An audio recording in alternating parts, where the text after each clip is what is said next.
Hi all of you, welcome back to Rama Reddy maths academy. ఈ వీడియోలోనే అయితే మనం ఇప్పటివరకైతే పర్టికులర్ ఇంటిగ్రల్లో మెథడ్ 1 ఏంటో చూసాము. ఏంటది?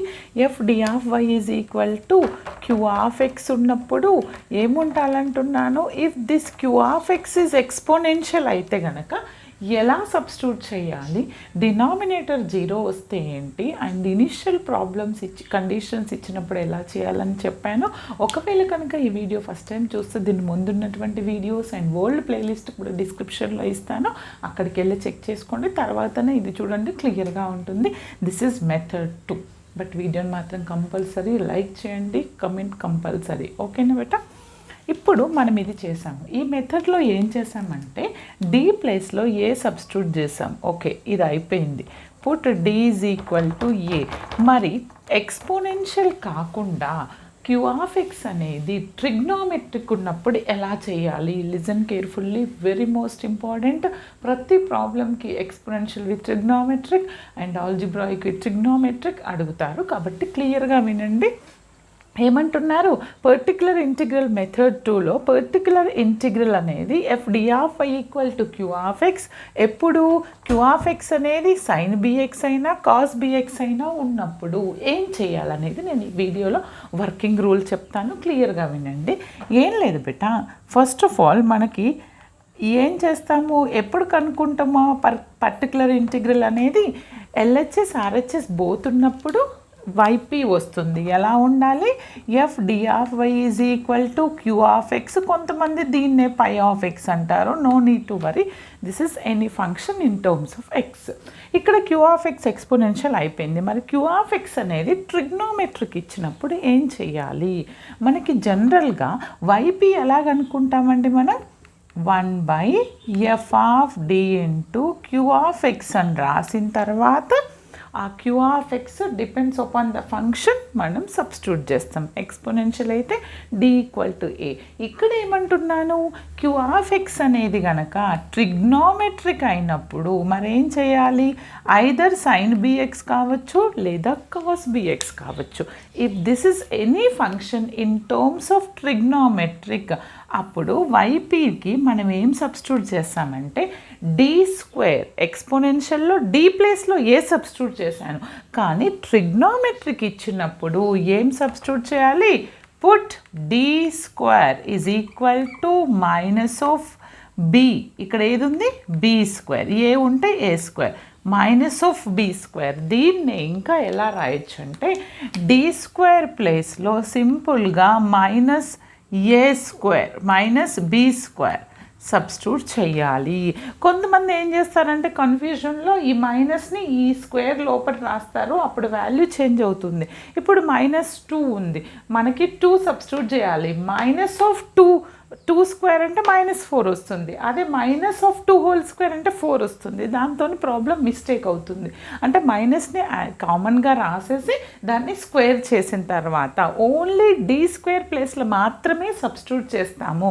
మరి డి ఏమవుతుంది మేడం అంటారు.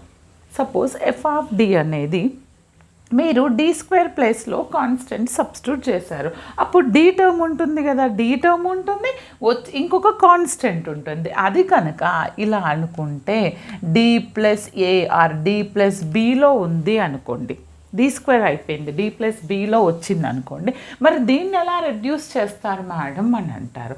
ఒకవేళ నార్మల్గా 1/d ఉంటే ఇంటిగ్రల్ ఆఫ్ దిస్ సైన్ అని రాస్తాము, కానీ ఇలా ఉన్నప్పుడు ఓకే, దీన్ని మనం రేషనలైజ్ చేయాలి. ఏం చేయాలి? నెక్స్ట్ స్టెప్లో D minus B by D plus B into D minus B.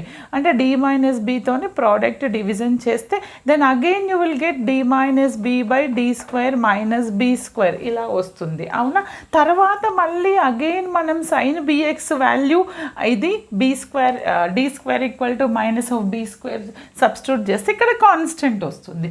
ఎక్కడి వరకు ఇలా చేయాలి? డినామినేటర్ కాన్స్టెంట్ వచ్చే వరకు చెయ్యాలి. మరి న్యూమరేటర్లో డి ఉంది కదా మేడం అంటారు. ఏం పర్వాలేదు, ఈ డి మైనస్ బితోని సైన్ బిఎక్స్ని ప్రోడక్ట్ చేస్తే డెరివేటివ్ ఆఫ్ సైన్ బిఎక్స్ అని అంటాము, minus B into sine BX. ఇది మీకు ప్రాబ్లం చేసినప్పుడు క్లియర్గా ఉంటుంది.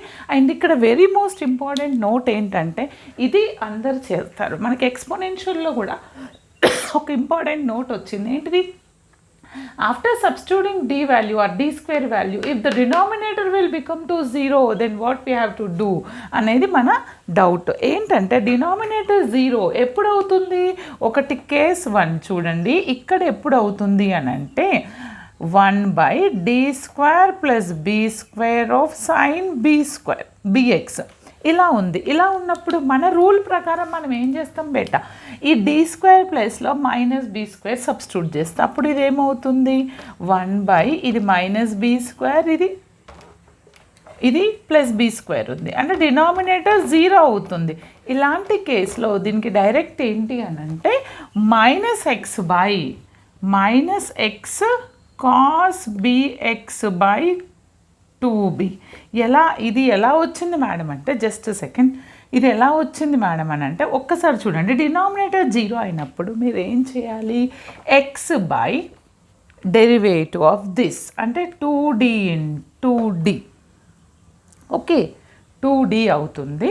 2d ఇంటూ ఈ sine bx as it is రాస్తాను. రాసిన తర్వాత x/2 as it is 1/d of sine bx అంటే ఏంటిది, ఇంటిగ్రల్ ఆఫ్ సైన్ bx.